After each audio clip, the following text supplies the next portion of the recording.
विधानसभेत नालायक लोक आहेत, आम्ही लायक माणसं पाठवू असं लक्ष्मण हाकेंनी म्हटलं। दारूवाले मटकेवाले विधानसभेत आहेत असा आरोप देखील लक्ष्मण हाकेंनी केला। शिंदेंच्या मंत्रिमंडळात रिझर्वेशनची स्पेलिंग माहीत नसलेले डझनभर मंत्री आहेत, त्यांना आम्ही पाडणार असं लक्ष्मण हाके म्हणाले।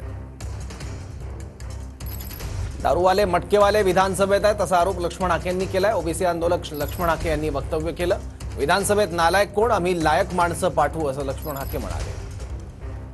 पाटील म्हणतात की ओबीसीचे नेते पाडा, तुम्ही म्हणतात की मराठ्यांचे नेते पाडा। पाडापाडीचं राजकारण कधीपर्यंत चालणार? आणि पाडापाडी म्हणजे राजे सत्ता ही अंतिम असेल, नालायक लोक महाराष्ट्राच्या विधानसभेमध्ये असतील तर आम्ही लायक माणसं, सामाजिक न्यायावर बोलणारी माणसं, संविधानिक तत्वावर ठाम भूमिका घेणारी माणसं आम्ही संसदेत पाठवू, कायद्याच्या सभागृहात विधानसभेत पाठवू।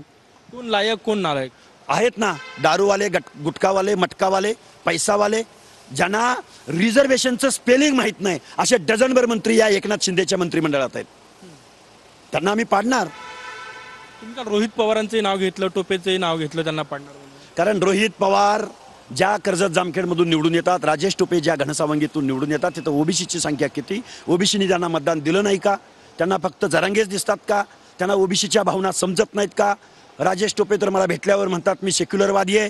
तू असाच सेक्युलरवादी आहेस का राजेश? वाईट बोलावं लागतं, वयानं मोठे आहेत माझे, पण रिस्पेक्ट वगैरे डोक्यात नाही हो। कारण शोषिताचा, वंचिताचा प्रश्नावर एकही शब्द बोलायला ही लोक तयार नाहीत। खूप खूप धन्यवाद। कॅमेरामॅन सचिन सयामसह गजानन उमाटे, TVN मराठी, नागपूर।